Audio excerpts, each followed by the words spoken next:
Hi students, welcome back. This is lecture 7. I've got a good one for you. Let's get started. The first one is an adjective, exotic. Exotic. It's an adjective. The word is not very difficult. Foreign, charmingly unfamiliar, or strikingly unusual. Key words there, unfamiliar, unusual. The difficulty lies in the many ways this word can be used. I have a couple of examples on your handout. My mother's dream vacation is to spend a few weeks on an exotic island. Take a look.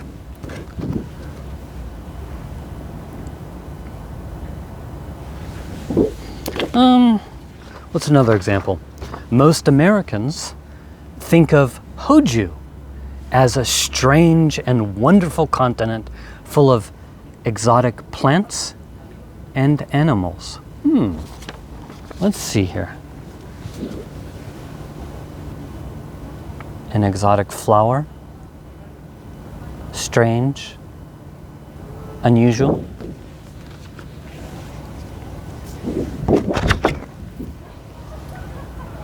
Exotic fruit. I'm not sure what this fruit is called. It might be from Taeguk.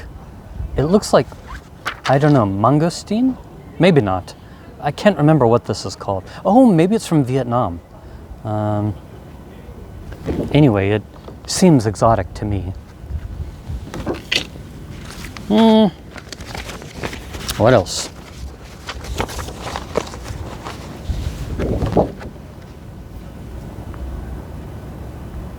An exotic bird.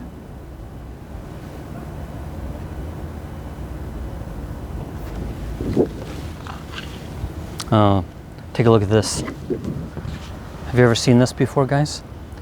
An exotic culture. Take a look at these women. I think this is in Myanmar, in Southeast Asia. The women, they put these brass rings around their neck. An exotic culture.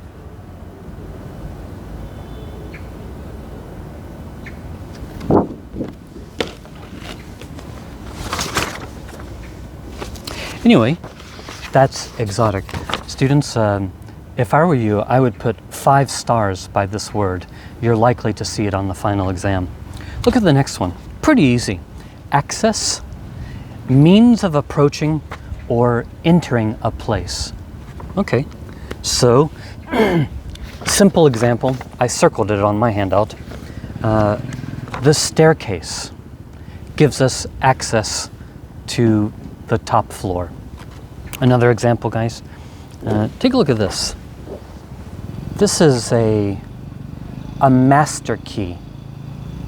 Sometimes it's called a skeleton key. It's really old. I don't even know if they make them anymore, but a master key will give you access to any of the rooms in the building. Now, what's another example? Let's just go to the next one. Oh yeah, access. Japgun bung bum. Now guys, out of all the words today, I think there's 12. This next one is my favorite. That doesn't mean it'll be on the test, but it's very fine English. Please say it with me. Succinct. Succinct. And make sure you hit the T at the end of the word. Succinct. Faster. Succinct. Succinct. Succinct. Very simply, guys, it means brief. Either something written or spoken. Let's see here. Expressed in a very short but clear way. Expressing what needs to be said without any unnecessary words. One example, I don't have a picture of it, but our midterm exam study guide. I try my best to make it succinct. I don't want the study guide to be 5 or 10 pages. I try to reduce it to all the most important points. Guys, there's some examples on your handout. Look at them with me, please. Keep your letter succinct and to the point. What does that mean? Keep your letter succinct. Keep your letter brief. That's it. Look at the next one. A succinct set of instructions. You guessed it. A brief set of instructions. So 1, 2, 3. Aha. Look at the third example, guys. A travel guide. A travel guide usually has a succinct description of the places you might want to visit, or maybe directions on how to take the train from one city to another. This is my travel guide to Switzerland. In Korean you say Swiss. I have never been to Switzerland, but it's kind of on my bucket list. And here's my house. Just kidding. It looks like paradise to me. Green grass, fresh air, mountains, low crime, chocolate. Anyway, a succinct descriptions are often found in travel guides.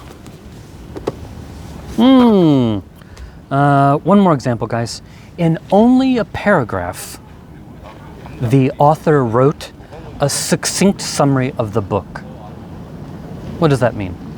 In only a paragraph, the author wrote a brief paragraph. A brief summary of the book. In Korean, gangyolhan. Succinct. Very fine English, guys. Okay, look at the next one. A jar. I must confess, I don't use this word very often, but it is practical English. Very simply, a jar, it means partly open. It's easier if I just show you. It looks like this.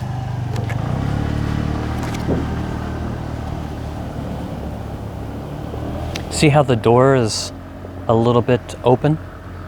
The door is ajar. Usually when I hear the word ajar, I do think about a door, but it could be a window. You see down here? The window is ajar.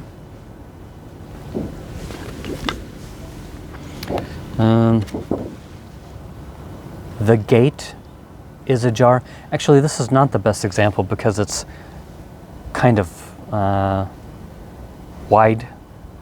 When I think of a jar, I think it being closed a little bit more. But anyway, it could be a gate. The gate is ajar.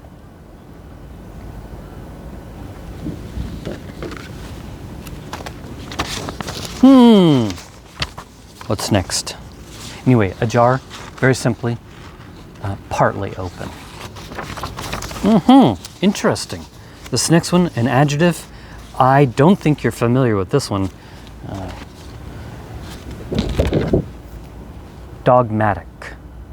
Will you say it with me? Dogmatic. What is dogmatic? Well, guys, it has nothing to do with dogs. This is just Professor being a little silly.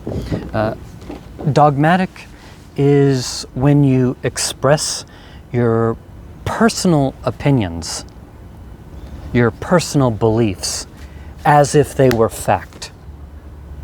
이해했어요?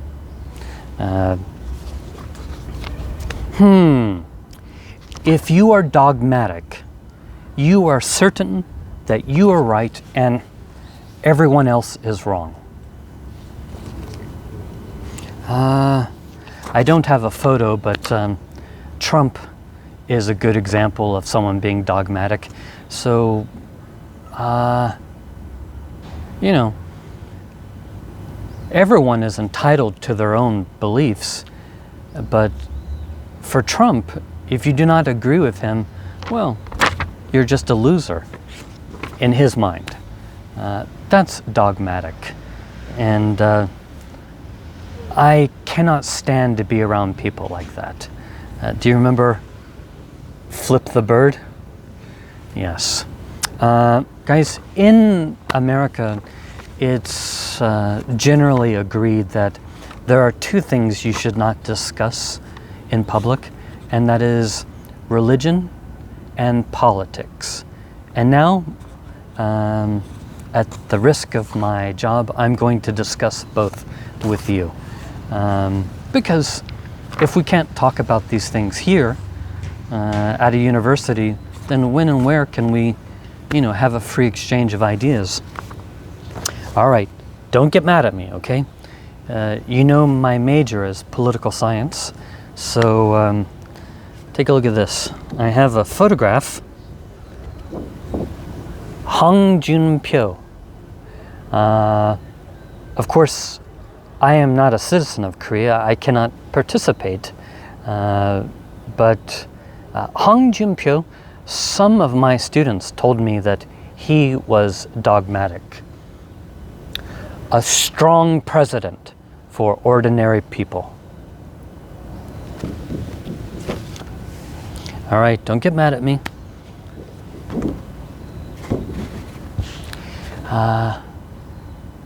When I came to Korea in 2007, I arrived just before a presidential election, and the former mayor of Seoul, a man named Lee Myung-bak, became president.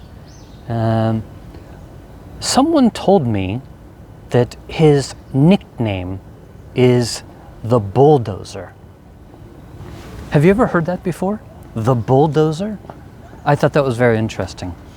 I honestly do not know how he got that nickname. I can only guess maybe he pushed through legislation in Parliament. Or maybe it has something to do with his background in construction. I honestly don't know, but maybe he was dogmatic. Let me just be very clear on this point, guys. I think dogmatic has a negative connotation, and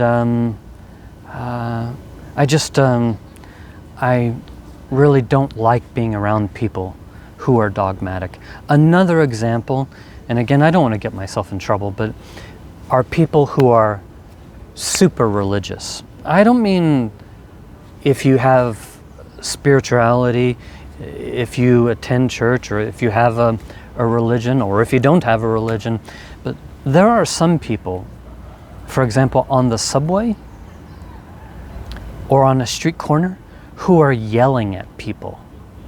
If you don't follow my beliefs, you're going to hell. That's dogmatic, and I find it very unattractive. It has the opposite effect. Anyway, that's dogmatic. Let's see here. Okay, next one. I think you know this one. Evolve. Comes from the word evolution. Evolve, to develop gradually, to unfold or emerge. Here's a kind of an old picture of evolution from microbe to different animals.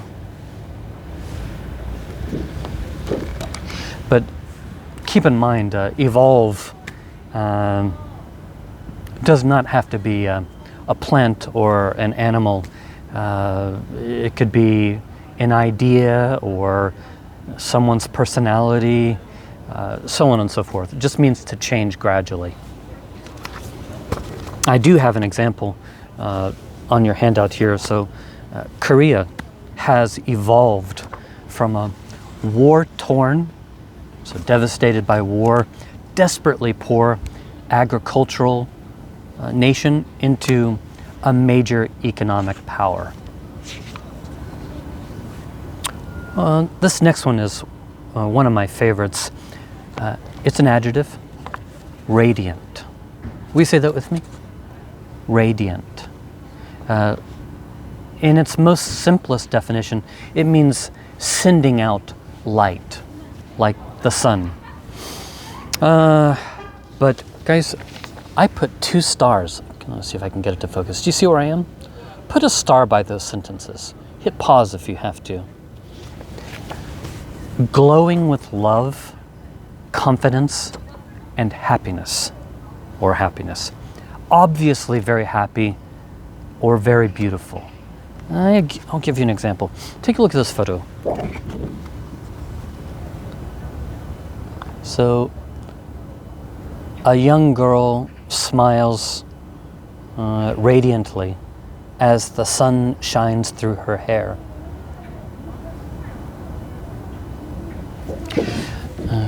Guys, let me just give you some example sentences. This is just off the top of my head. You look radiant. That short sentence is a great compliment, a super compliment. Do you remember debonair? In my mind, debonair means handsome, but it's more than that. It's charming, sophisticated, stylish, considerate, and so on and so forth. So too, radiant means, very simply, you look nice, but it's more than that. It's,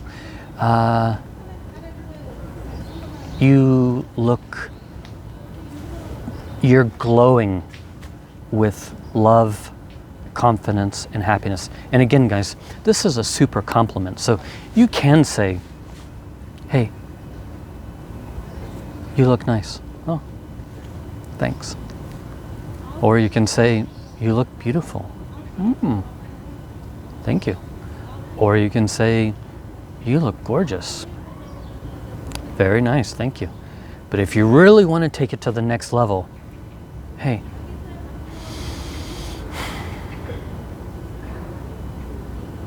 you look radiant. That is a super compliment, especially for a woman. It means, not just her cosmetics look nice or her hair looks nice, just inside and out, you look beautiful. Literally, the inside and out. You look radiant. Or you can tell someone, you have a radiant smile, or your smile is radiant. It's a great compliment. I hope you remember it. Okay, let's see here. This next one, downfall. That's a compound word. Downfall, sudden fall from power or position, or something that causes failure. I have an example here. Hitler's ambition was his downfall. So, had the dictator stayed within the boundaries of Germany, maybe he would have ruled longer, but he wanted to conquer Europe, maybe the whole world, and that was his downfall. As a matter of fact, guys, some years ago, 5-6 years ago, I don't know when this movie came out, they actually made a movie called Downfall. I know it's backwards, but it's about Hitler's final days in Berlin. It's a German movie, so the entire movie's in German, but you can watch it with English subtitles or Korean subtitles. In German, it's called Der Untergang. It's a good movie. Anyway, another example, I'm just trying to think.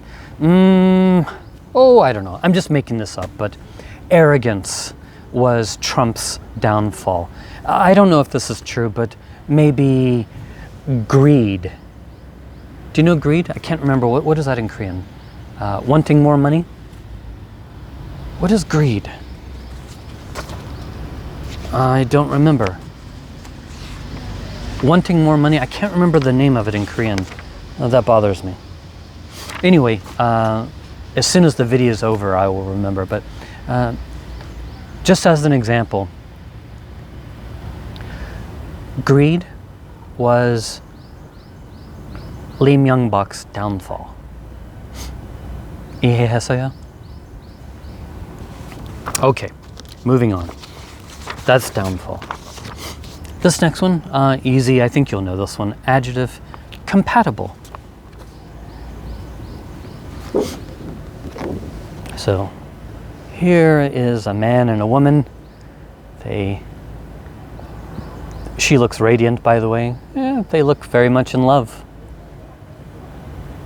Maybe they are compatible.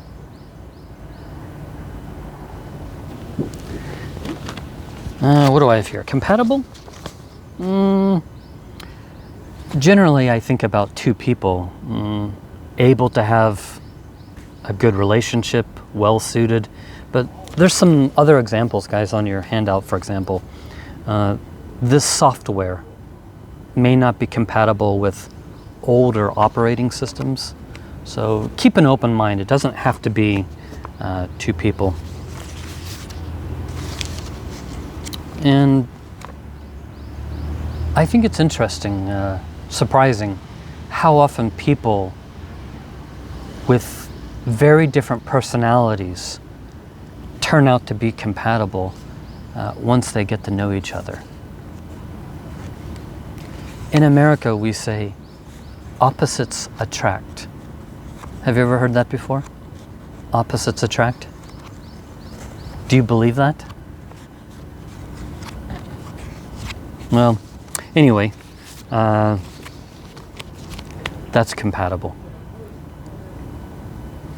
With whom are you compatible with?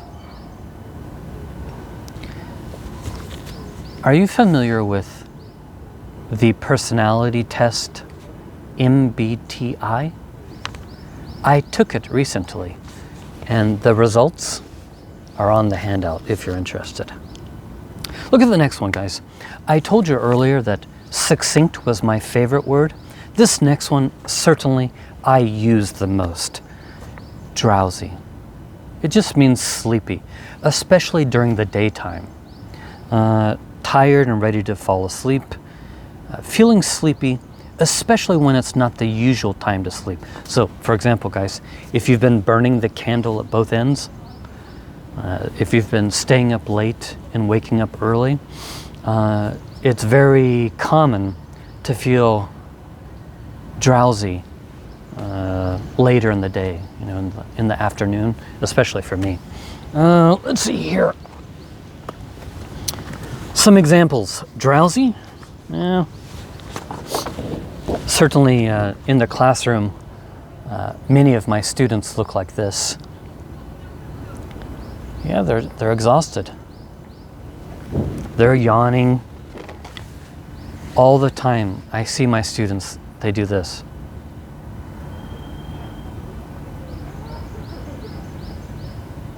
And then I know it's time to call it a day. Drowsy. Guys, I'm not much of a drinker, but every once in a while I will have red wine with pasta. I think it goes well together. Anyway, whenever I drink wine, it makes me feel drowsy. What's another example? Oh yes. This is just a empty box of Tylenol cold and flu. It's from Miguk. I don't know if it'll focus. Whenever I'm sick, if my nose is stuffy and if I have a cough, the cold medicine can alleviate some of those symptoms. However, there is a side effect. Whenever I take that medicine, I don't know why, but it makes my head feel heavy. The cold medicine often makes me feel drowsy. By the way, guys, whenever I ask you, how are you? Of course you can say sleepy, which is fine, grammatically perfect, but mix up your English and try some new words. So instead of I'm fine or I'm sleepy or I'm tired, say I'm drowsy or I feel drowsy. I've been feeling drowsy all day. It's good English. I use it all the time. Another example, guys. Just after eating a big meal, sometimes we feel drowsy. In Korean, I know this word, gubak gubak jonan. I think that's a funny word, gubak gubak jonan. If you were here, you could correct my pronunciation. This next one, we're almost finished, guys. Hang in there with me. Longevity, it's a noun, just means, as you know, long life. Long life. Let's see here. Yeah, take a look at this. I have some photos of animals. Some live a long time, some do not.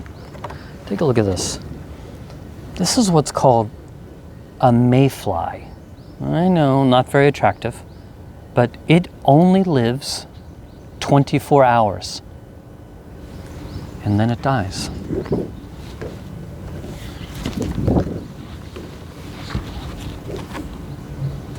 An ant lives 3 weeks.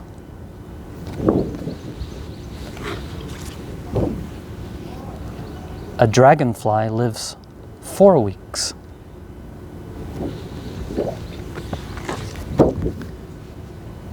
A chameleon lives for 1 year.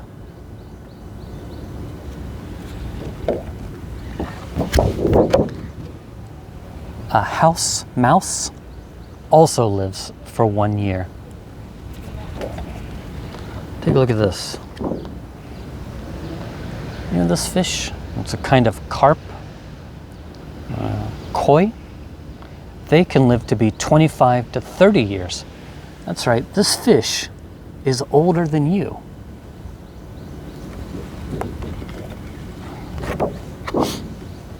A parrot can live 60 years.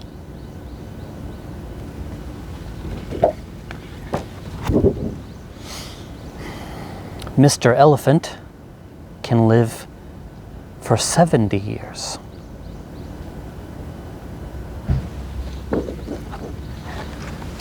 This is a Galapagos giant tortoise. It can live to be 100 years. But that's not the oldest animal. Take a look at this. This is a kind of whale.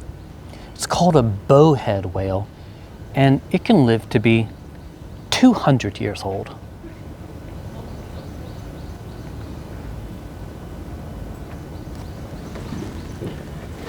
This is interesting. I did not know this, but in terms of longevity, I don't think any animal lives longer than this, and I was surprised. Take a look at this. Guys, this is called an immortal jellyfish. Immortal. So I think pieces of it can break off, but in theory, it can live forever. Never die. Immortal jellyfish. That's longevity.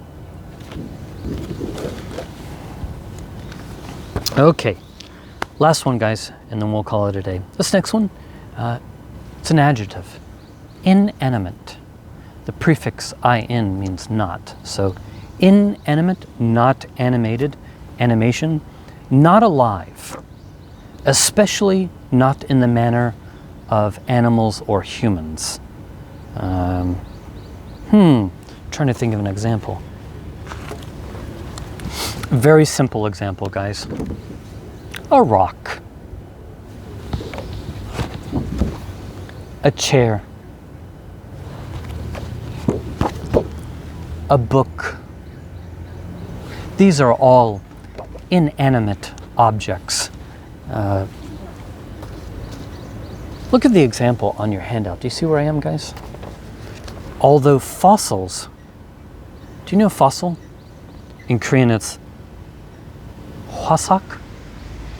Although fossils are inanimate, they hold many clues to life on Earth millions of years ago. There's something very special I want to show you. Oh, let's see. Take a look at this. This is a photograph of a Triceratops. And take a look at this, guys. You're not going to believe this. I have a photograph of your professor. Yes, that is me. My father took me to New York City in August of 1986.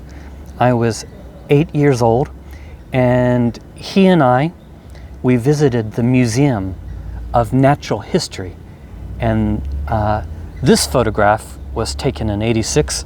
This was taken this year, and I was really surprised to find it. I'll show you. It's kind of blurry, but that is your professor.